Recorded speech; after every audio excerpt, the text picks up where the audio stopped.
Today we have decided to worship the Yogeshwara. I think that is the greatest name of Sri Krishna for us. That means he is the Ishvara of yoga. Yoga means the union, as you know, with the divine. But also yoga has another meaning, which means yukti. In English language, to translate it properly not possible. We can call it as yukti means the trick. The trick. But trick is always connected with something funny and bad. But this yukti means the technique. The technique is mechanical. So I couldn't find any proper word for yukti. But one can say it is the to know the technique and the trick of the technique is also another meaning of yoga, yukti. So even if you are connected, if you do not know the trick of the union, then it is useless. It is of no avail. So, what one has to learn after getting realization, not only the technique, but the trick of the technique. At Krishna's level, when we reach, it is an incarnation after Sri Rama's. So Sri Rama came as a Maryada Purushottama, means a person who is an complete ideal of Maryadas and a benevolent king. But in the case of Sri Krishna, it was a different phase because people had become extremely serious, very disciplined, and were leading a life which was, we can say, over-dharmic. And this had put the people at a level fixed. And they thought that if you are doing all these things every day, then it's all right, we have reached the last. So Sri Krishna had to come. Himself, Sri Vishnu, came as Sri Krishna to tell us about the ascent and that all this just a play.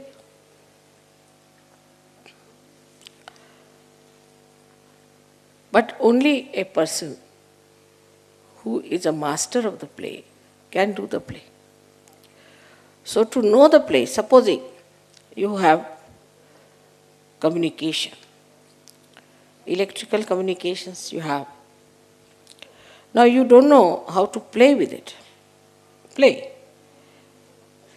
Not how to know or how to connect, but to play. Supposing only you know all the technique, then it becomes quite a headache. Because all the time you think you are doing it, you have to do this, and this has to be done, that has to be done, and this connection is not all right, that should be properly connected. You get tired and bored. But if it's a play for you, just a play, for any master it's a play. If it's just a play for you, then you don't feel tired, it's fun, it's fun. And that is what is Leela. That's why it's called as Leeladhar. Because he's a master. He came as a master. Master not as a guru, but master of all the arts of this yoga, yukti. So he's so deft. He's so capable that for him it's a play. all this is a play for him. And this is what one has to know, that in yoga, everything that you do should be just a play. Say getting up at 5 o'clock in the morning should be play.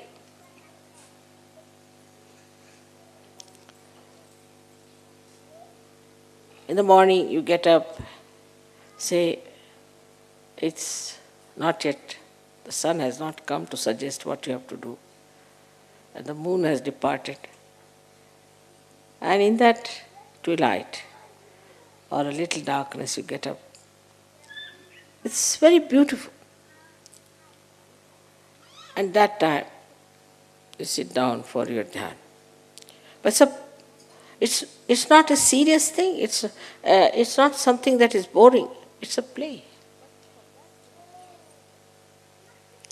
But for that you have to be a master. If you are the master of yoga, then it's a play. So the first Sri Rama's state has to be there, where you become really Vishwanirmala Dharmi, so that it becomes your play.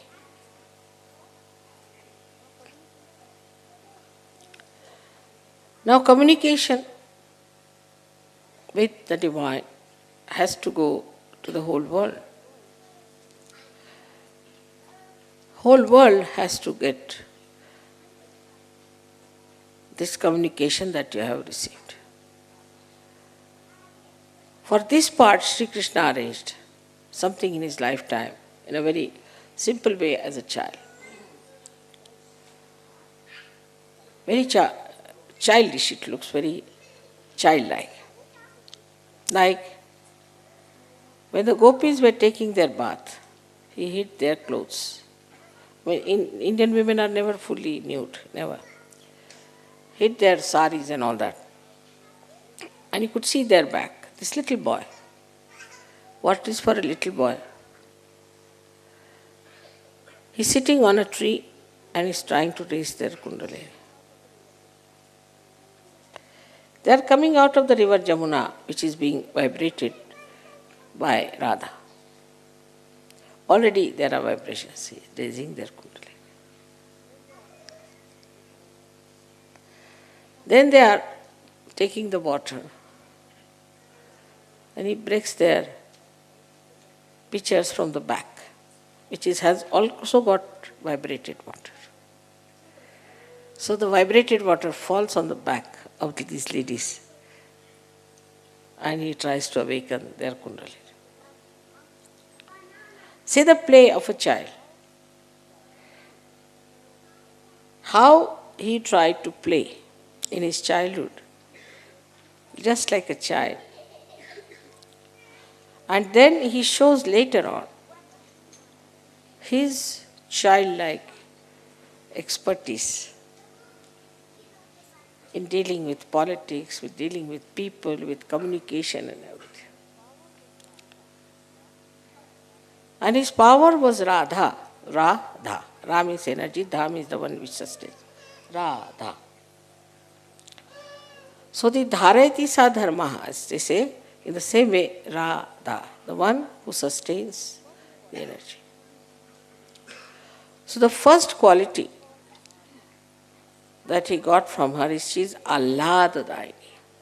There's no word, I couldn't find any word in English for Ahlad. Ahlad is when you suddenly see something nice and joy starts. Just very happy. But there are very few words in English, as you know, for translation, for joy or the most happiness. But Ahlad is a kind of a joy which, as you see, you get the fresh air. And how you feel. That is Ahlad. So she is Ahladadayini. She is the one who is giver of Ahlada. And so, with her powers, he could work out this Ahlad to all the people with whom he was connected. So all the Gop and Gopis who were with him had to do Ras. Ra is energy, Sa means with. to dance with the energy that is Radhaji. He used to just play the flute and she used to dance. The energy used to pass through her hands to all the other people and the Kundalini would be awakened. So this was another play that year.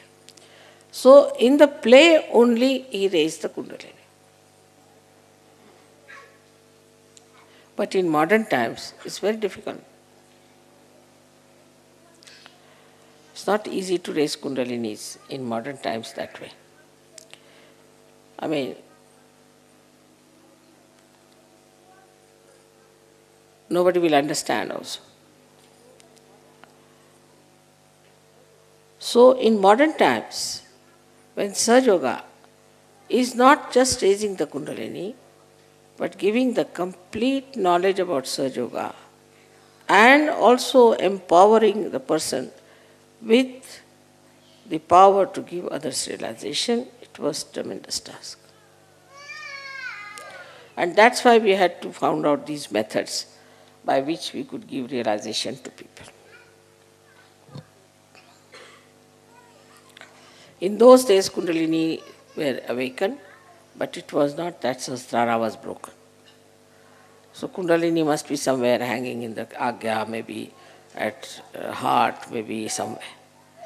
And such people became the seekers.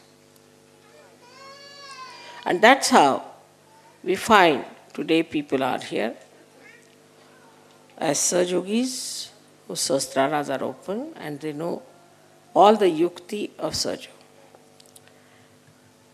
But there are subtler and subtler yuktis of Sahaja Yoga, which you have to master. The first is that his character was madhurya, meaning the sweetness. Sweetness. We always say sweet like honey. So when he talked to anyone or he communicated with anyone, it was through sweetness. And this communication, if you have not developed, then you are nowhere near yoga. To talk to someone sweetly, automatically, everything is madhurya for him. His talking, his actions, his face, everything is madhurya. So when we talk of communications, first of all, the greatest thing is the communication between human beings. And when we have to think of the communication with the human beings, many people think that by aggression you will communicate better, which is not true. I mean, if somebody wants to get something out of someone, say, so you go there and just talk. I have to have, how can you do it? This, that. As it is, it's no.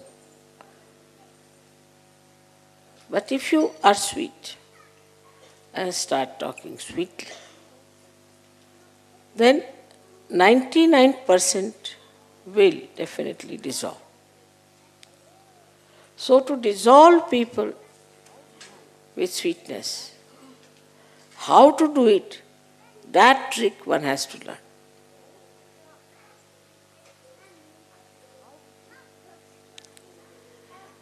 How with sweetness you can dissolve people. This is one of his special qualities, that you talk to someone in such a manner, genuinely, in a very sweet manner, and the problem between you and that person will be dissolved. Absolutely. Now there are many tricks. How to talk to someone is one of the biggest things one has to learn. First of all, you must always show that you are less intelligent than another person.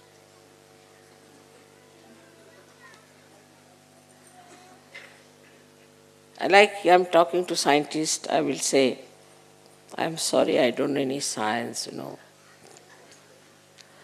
good for scientists. So they feel, oh, very good.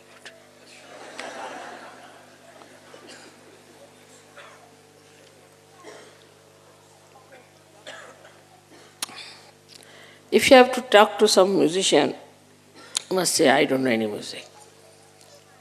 No, I've learned little bit, but not much. Musician feels very happy. You may call it a pampering of the ego. You may call it. But there's no harm in saying that I am nothing compared to you.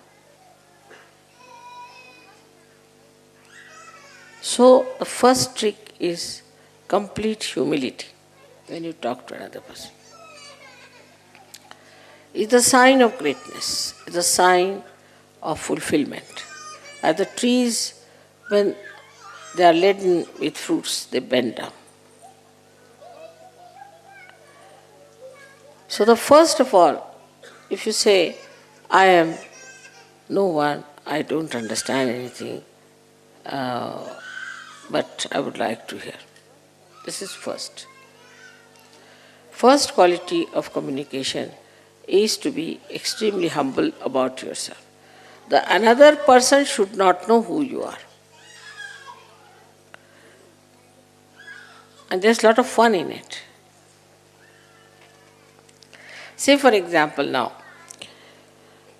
I can say about myself that my husband was very highly placed in India. But I met a friend in Delhi. She was studying with me in school and in college.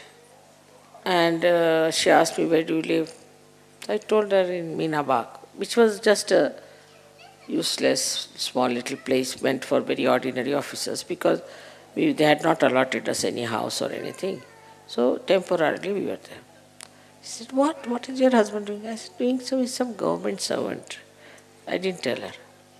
He came down. So he just looked at me, smiled. He said, do you know him? I said, he's my husband. She was shocked. He's your husband? Oh my God. Why didn't you tell me? Immediately the whole thing changed. And she felt so ashamed of herself. She had started looking down upon me that I'm married to some clerk or someone.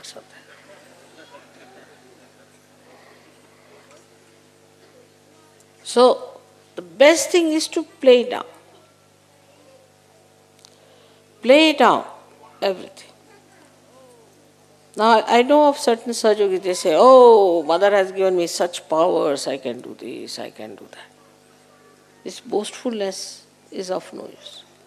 I haven't got any powers, you see. I am a Sahajogi, that's all. But if you want, I can try.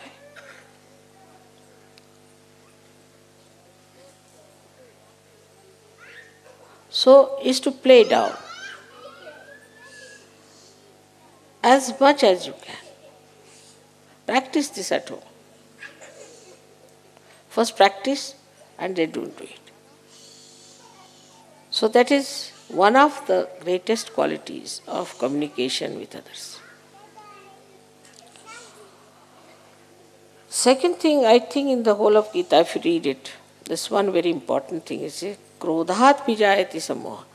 See, among all the worst things that we have, according to him, we have 6 enemies.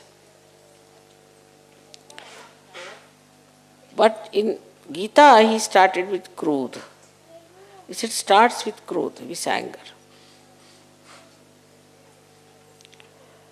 If you have anger within you, then you are not a master at all.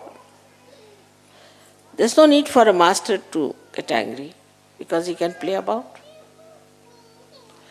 He can make you dance like this. What is the need to lose your temper? But that mastery, if you don't have, of handling people, Then after 5-6 minutes of talk, your voice starts raising and a sort of something starts barking. Because that temper is still inside you burning. But for a master, there should be no temper. No need. He has started with Krodha, that with the Krodha all problems start. From one to another to another to another. So we should watch out if we are angry people. Anger comes from Vishuddhi. Starts from liver, Vishnu, but expressed through Vishuddhi.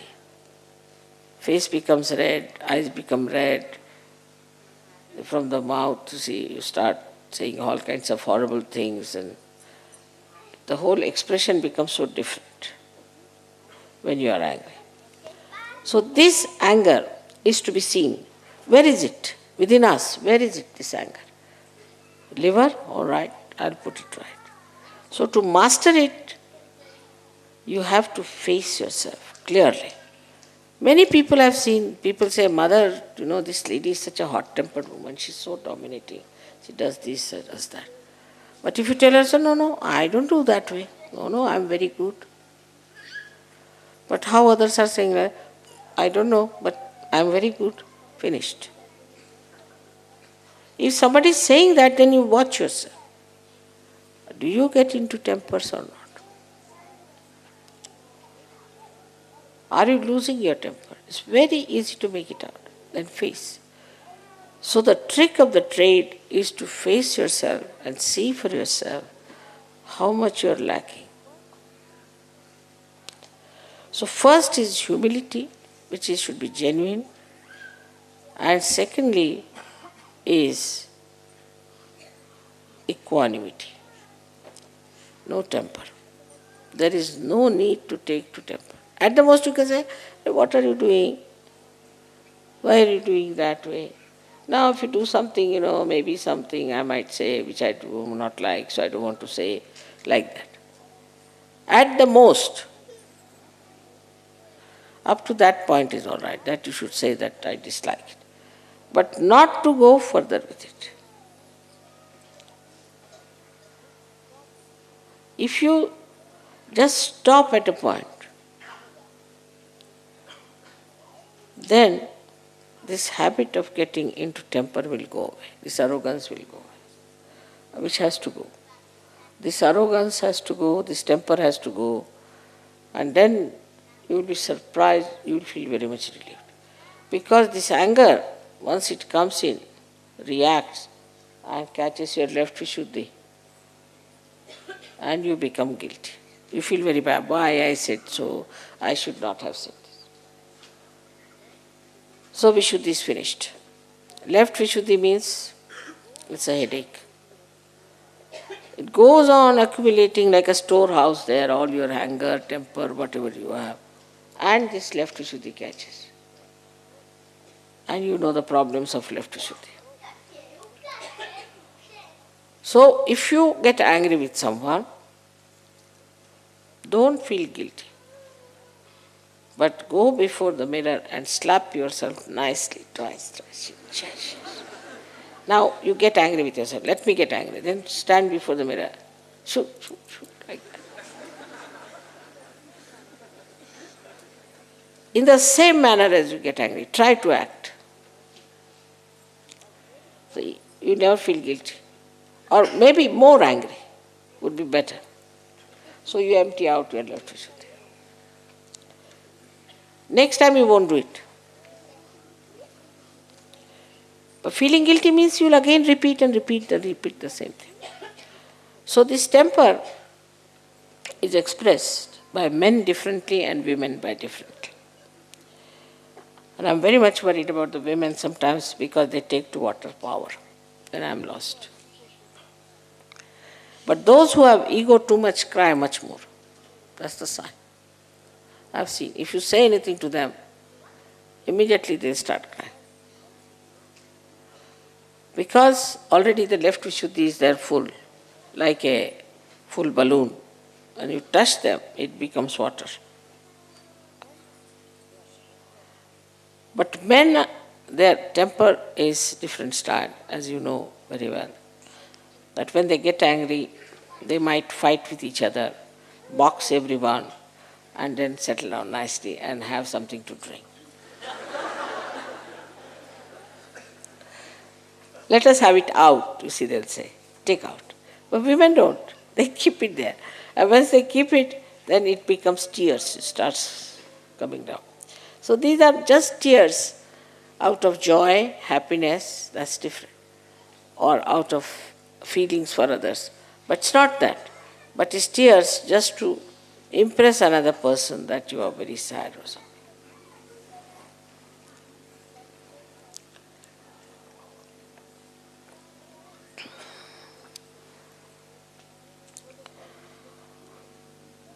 So the second trick is how to master your own temper.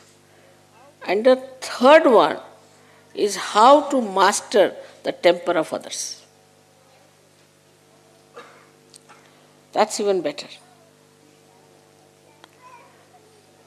I don't know if I have told you the trick of Gagangad Maharaj when I went to him. He is a very hot-tempered Avdhuta sitting on a thing, and he's lost his legs because he was feeling hot. He was sitting in the water all the time, so his feet are useless, and he goes on a tiger. They say, I never saw the tiger, of course, but he knows about me and all that. And he told everyone about me, so I went to see him. And he's supposed to control the rain. So it was quite a steep climb for about 1.5 hours.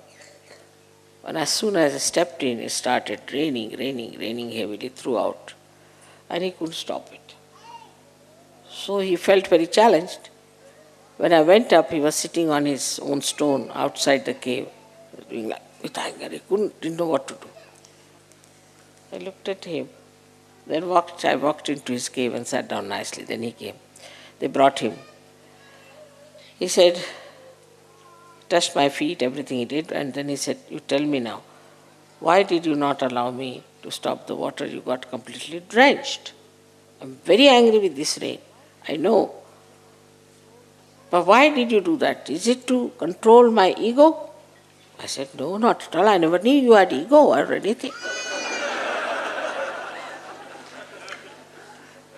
Then why? So, because I'm a master, as you know. I said, you see, you are a sannyasi, and you bought a sari for me, that too of an orange color. And I would not take the orange color sari from you. Any sari I wouldn't take because you're a sannyasi. But I had to get drenched to get the sari, isn't it? Immediately melted. But I had to be the master.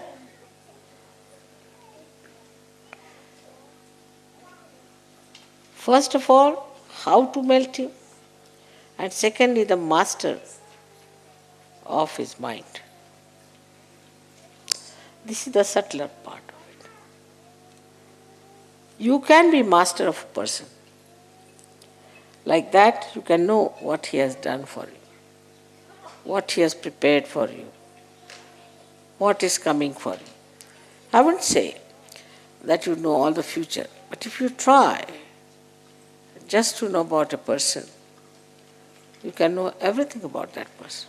Very simple. So first try to understand a person. My father had lots of tricks with him, I know.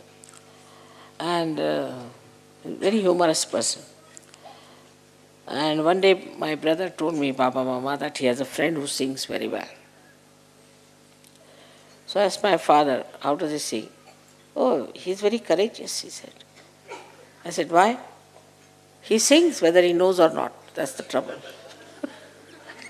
What an exact description he gave me of this gentleman. He's very courageous, you see. He doesn't know, but he sings quite all right. So very courageous. I mean, he didn't say anything against him. He said he's courageous. But he gave me the complete picture of the gentleman that you have to be careful. You see, he might start singing in a funny way, you shouldn't laugh, and all that came in that courageous word. In the same way, If you study someone, you see, then you will just describe that person in an interesting way. And you will not feel that this person has these bad habits or that bad habits, or this is wrong with him, that is wrong. But you will describe as part of that person. Is a way of knowing a person in totality, with all his defects, with all his qualities, with everything, and accepting that person as is. If that mastery you can have, now how will you have? If your attention is not on his qualities, you will only know his bad things. And if you know his qualities, then bad things will be there a little bit, but they'll just be adding little masala to his character. You see. You'll feel, that's it. See, he is but little bit like that. Little additional swaras added to his character. And you wouldn't mind it so much, such a person. You really enjoy. Like my son-in-law is very fond of dogs. And his wife says, no dog in the house, it's a flat. So there's a fight for the dog. So Prabhat said, you never meet me. I said, this is not proper. But next time I have decided to be a dog. Immediately he took the point.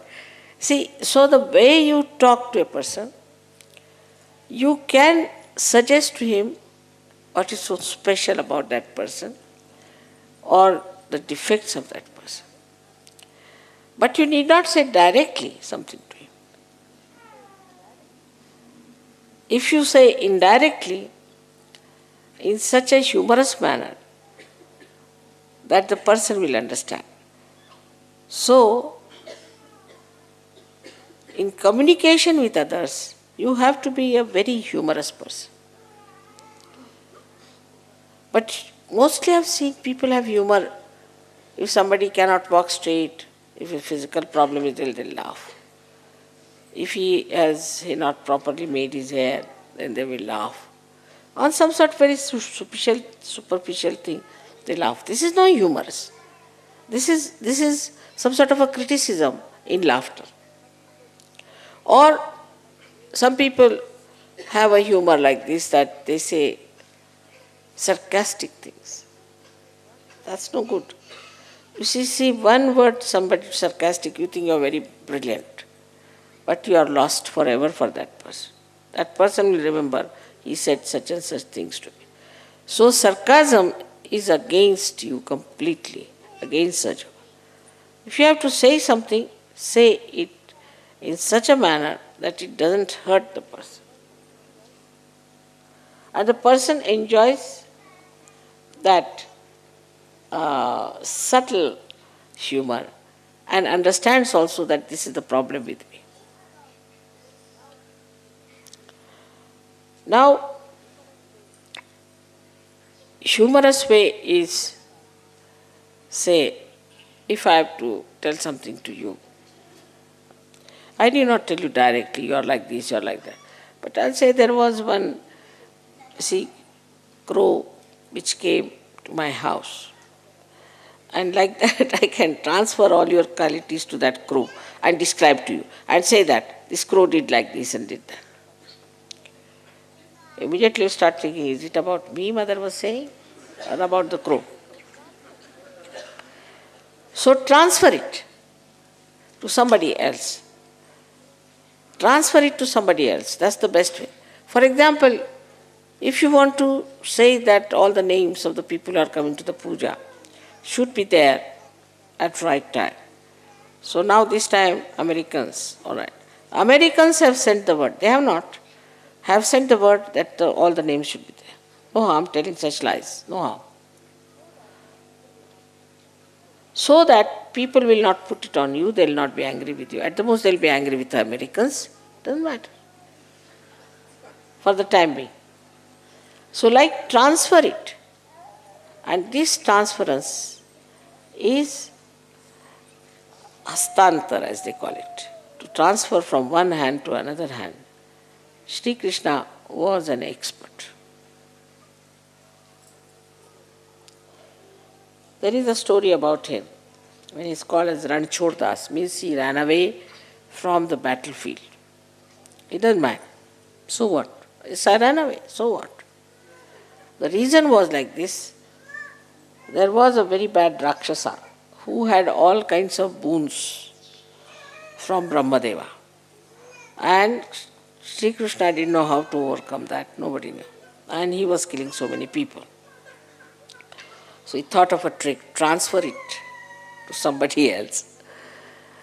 He knew of another great yogi, you see, special type, who has meditated and taken a boon from the same Brahmadeva that if I am sleeping and anybody disturbs my sleep, and if I open my eyes and look at that person should become ashes, bhasma. So Shri Krishna thought of him, better transfer the job from me to him. So he started running away from the field. So this Rakshasa also followed him. Then Shri Krishna stealthily went into the cave of this Avduta and put his own shawl on top of him, covered him,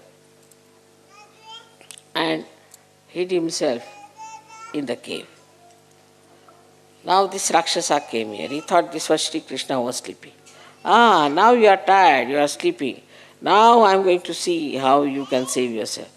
And he started waking up. This Avduta got up and looked at him and he became Bhasma. So transfer your jobs to a more capable person who can do this better than taking upon yourself straightforward, going, all right, come along, I'll fight with you. You cannot win. It's a guerrilla warfare, as you can call it. Transfer it. And you can transfer it to somebody.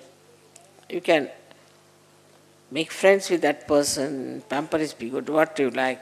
But the main point is that you should get rid of the ills, the bad, the Rakshasas. So you can transfer it to anyone. And so many tricks he played.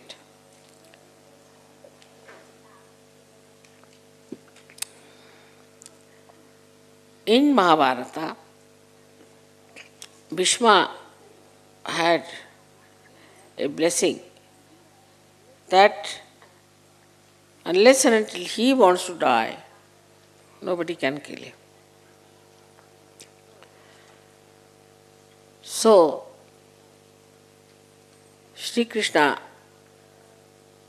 decided that he should use some tricks. So he told Arjuna that you put him, he told Arjuna, not himself. He was just doing the chariot driver's job, Sarathya. So Krishna told him that you just make him sleep on the arrows. Let his body be on the arrows. And he has to decide that he will die. But Dronacharya was a great guru also of Arjuna, who was siding with Pandavas, with Kauravas. Now how can you kill this Dronacharya? Big problem. Because, you see, he knew all the tricks of archery. How are you going to save that? Because archery is such a thing that he was the master of archery, while Arjuna was his disciple. So how to stop? How to stop him answering back the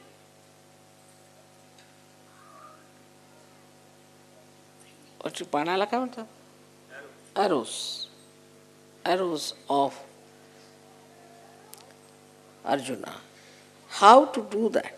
That he doesn't answer back, because he was a master. So, Krishna organized it in a very special way. He got a shikhandi. See, he was a eunuch. What's an advantage of having a eunuch? Of course, it's a big story how they became shikhandi and all that, but he got him in front of Arjuna. Eunuchs in India regarded as a woman. So Dronacharya said, I cannot kill a woman. And that's how he killed Dronacharya. So these tricks, because to get rid of ill is the main thing. How to get rid of the ill? If you are not capable, you better tell somebody else to get, because that is very important to get rid of the evil. And if you can transfer this to somebody else who is more capable in your own humility, you will do much better than to directly attack that person. That's tomfoolery, no use.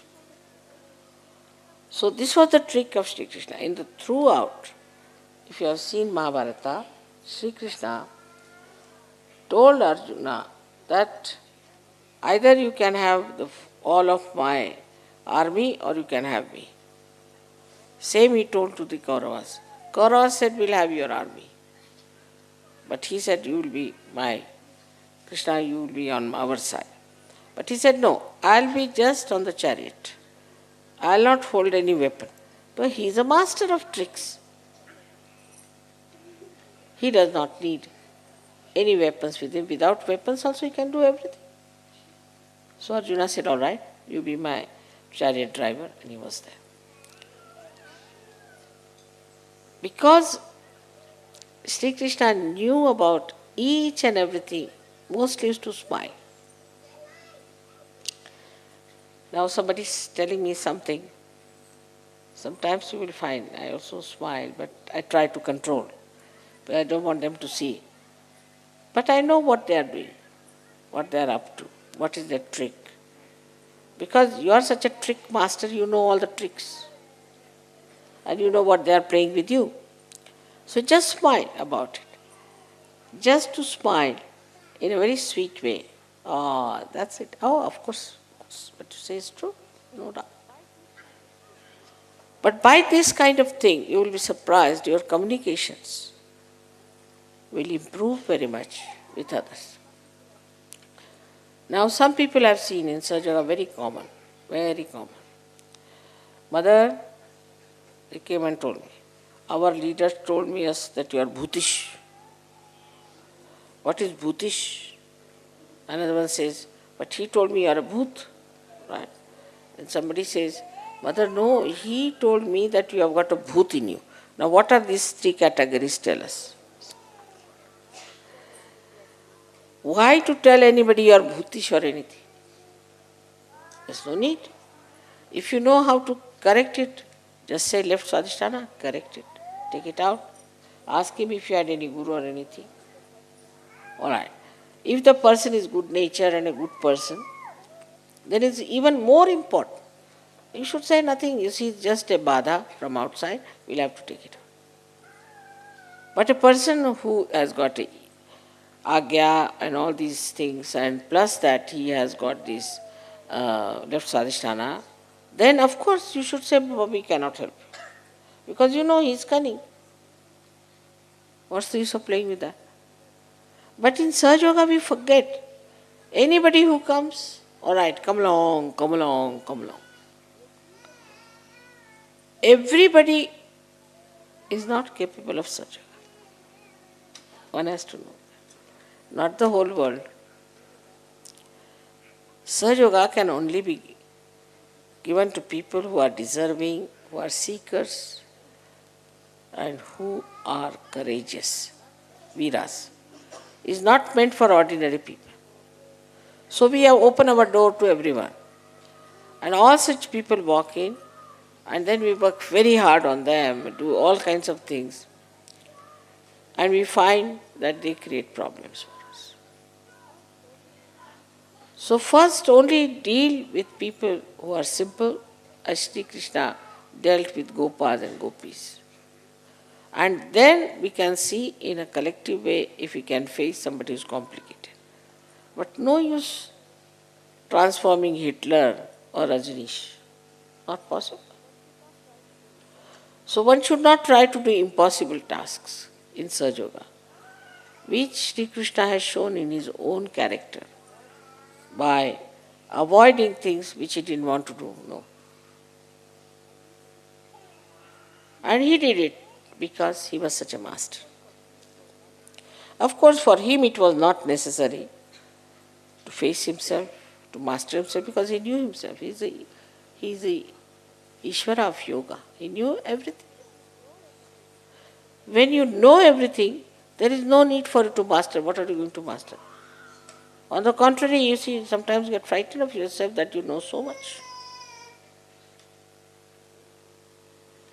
So best is that when we are dealing as human beings in Sahaja Yoga, we have to know ourselves very well. Now, that's my speciality. In that, you have to see how I face myself all the time. Why do I say such a thing? What's lurking in my mind? When negativity is something to be seen very clearly within yourself.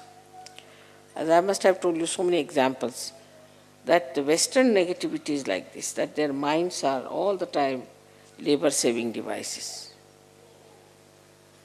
They don't like to work anyway. For example, you tell them, you go and telephone to someone. Immediately, they will tell you 10 explanations. He may not be there, his wife will shout, he might have gone to work, it's 10 o'clock, this, that. But if you telephone, he's there.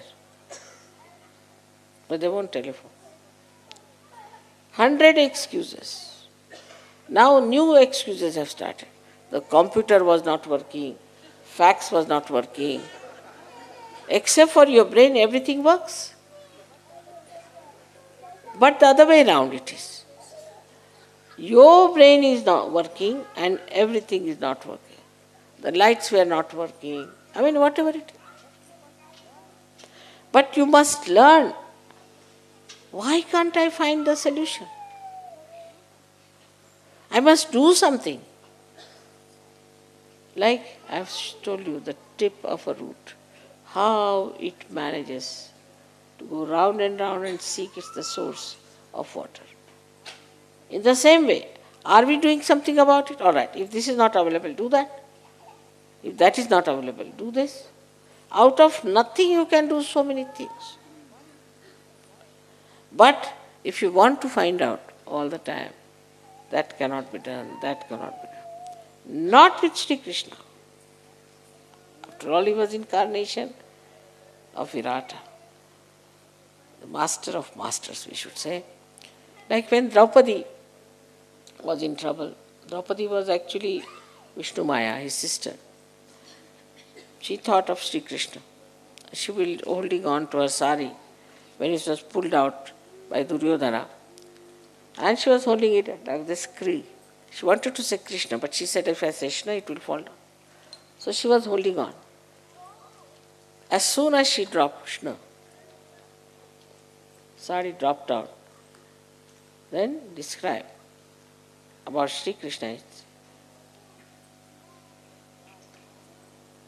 Dwarika में शोर भयो, द्वारिका में शोर भयो भारी, शंख चक्र गदा padma garuda lai sidare.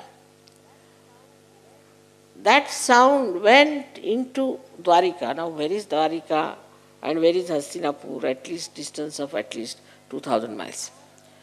But the sound, see, went through Chaitanya and made a big sound there. And Shankha, Chakra, Gada, Padma.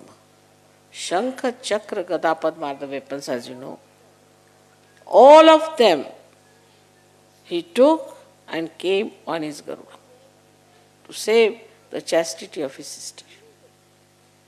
Immediately, spontaneously, that moment. He could have said, all right, let it be, let one sari come out too, then I'll go later. And I'm sure he must have stolen my saris which you give for my pujas, which are too many. That's what I feel. That from where did he get all these saris to give it to her? Must be from my own storage, I'm sure, and that's why you are giving me so many saris, so that he can save the chastity of many women. All this is so related, so connected, so one, so united. There's such a big drama going on, but you can't see it. But if you believe in yourself, and if you really believe that you are a Sahajogi, that what is your qualities, what you are, what your value is, then I am sure you can become masters. But first of all, we have no value of our realization. We do not know what we are capable of, what we can do. You still think, oh, I was such an ordinary person. Mother has given me realization. I've never been to university. Nobody has been to university. Christ never went to university. When if you see, Rama never went to university. Krishna never went to university. Christ never went into university. Ordinary man, a son of a carpenter. But you are realized souls. You don't realize your worth and value. Once you realize it, you just smile at everything because you don't know. You are sitting on top of the world. Once you know that, only then your mastery will work. Otherwise, imagine a master sitting under the foot of a disciple. What will it look like? But it's not that you dominate, but you are in charge. Absolutely in charge. You know everything. You know how to handle, you know how to manage. This is the mastery you have to get. This is possible, absolutely possible for all of you to do it. But first and foremost thing, you have to know that we have to master ourselves. But then immediately people say, Mother, it's the most difficult to master yourself. I can't understand this. Why not you try to master everyone? Why can't you master yourself? So yourself is with you. You are with yourself. Is your own. Is your own property. You can correct the property of others. Why can't you correct your own property? It should be the easiest thing to do. But you are not sure that this is your own. You do not know that you are capable. But you are. And now you have self-knowledge. So why should you not do it? Why should you not try to watch yourself, see for yourself, and then you will know that you know all the tricks, the yukti. I don't have to tell you do this, do that, nothing. You yourself will know, come along. We know so many things, little things, about ordinary material things, you see. Something is falling, all right, put some support to it. This is happening, put it that way. But in spiritual life, it's the easiest thing because you are in the ocean of knowledge. But if you do not know that you are in the ocean of knowledge, you will not know the tricks. You're dealing with others. Because the main purpose of our communication is to emancipate the whole world, to emancipate them, to bring them out of their ignorance. So for that we have to develop this mastery. And not to get lost into nonsensical things, but this mastery has to be developed. For that, meditation early in the morning is required. to begin with. And then facing yourself all the time. Why did I say such a thing? Must be this. This is the word I picked up from that person. So when you start facing yourself, you will be surprised that you are trying to avoid the reality and just using your mind. See there, as I say that this mind cheats you and tells you, all right, forget it. And the last, but not the least, is that Sri Krishna is the one who is an expert of drama. He creates drama, he acts in the drama, and he is the spectator also. In these three forms you should see yourself. You create a drama of yourself. This one now, see now, how I am acting here. Then you become the spectator also. Become the spectator of your own dramas. Then you will realize what you are doing, how you are working out everything. Then the deception that we have all the time against ourselves will just run away. Because if an artist knows he is the spectator, if the one who is acting knows he is the spectator, he can never deceive himself. Because he knows this is acting. So this self-deception is the one should try to avoid. Let me face it. But also, there is another way out. People find out. There are ways and ways. Like you tell somebody, why didn't you write a letter? I know means what? But don't you think you should have written a letter to that person who has done so much for you? I know. But don't you think it's very bad and cruel on your part not to have written the letter? I know. I know means what? I know I'm bad. I know I've been stupid. I know I should not have done it. But I know also that. So what next? Because they think if you have confessed, I know, finished. So this is a new escape, which was not at the time of Sri Krishna, is a new modern one. Where people say, I know, all right, so what? Oh, all right, I'm a sinner, so what? This is the second side of it. First of all, I know that I'm a sinner, and second is higher state is that, so what? What's wrong? So this is how the derailment starts, and one goes from one to another. If I know something, then why shouldn't I correct myself? That's what it should be. I know I'm like that. I know it is. If you know, then you should also know the trick how to get rid of it. Because you are detached from that personality about which you know. You can correct yourself. This is what is yoga, all your attention is one with the divine. When you are so detached that you can see it, the attachment to all the things are finished. And now the force that is coming to you is acting through you and acting on these attachments also. The situation changes absolutely in Sahaja Yoga in a very different way. And if there is one bad Sahaja Yogi who comes in, either he is thrown out or he has to be all right. It's the other way around. Anyone who is a bad Sahaja Yogi, if he comes in Sahaja Yoga, then he has to be corrected, otherwise thrown out.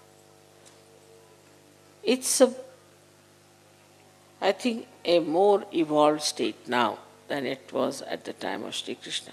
Because he talked only to one Arjuna, now I am talking to thousands. This knowledge. That time, he just talked it at the time of war, I am talking at the time of peace. And he is much more evolved because Sri Krishna didn't give him realization. You have got the realization, you've got the knowledge, you know everything, you have all the subtle ideas. So this is what it is today, as it is, the situation is that you have become part and parcel of Virata already. You are not seeing the Virata, but you are part and parcel of it. You are not watching it, you are inside it. So that any more of not watching yourself will be only thing that will be thrown out of Sahaja, or else you better watch yourself and correct yourself and be one with the body of the Virat. This is a sign of a Yogeshwara. That's how you have to be, in a mood which is very smiling, knowing everything, and not sarcastic, but very paternal smile, very loving, affectionate smile that you should have for all the other people. And immediately they'll recognize. I have seen small children are like that. They are extremely patronizing sometimes, they see their parents and this and that.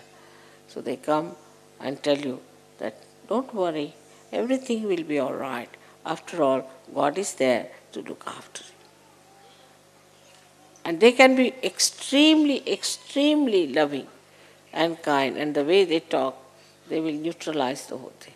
So we have to learn a lot from our children, from all the little babies that we have, and that we ourselves should have that Ganesha principle within us, with innocence.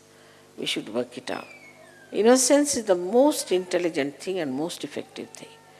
So I would request you, all of you, to face yourself.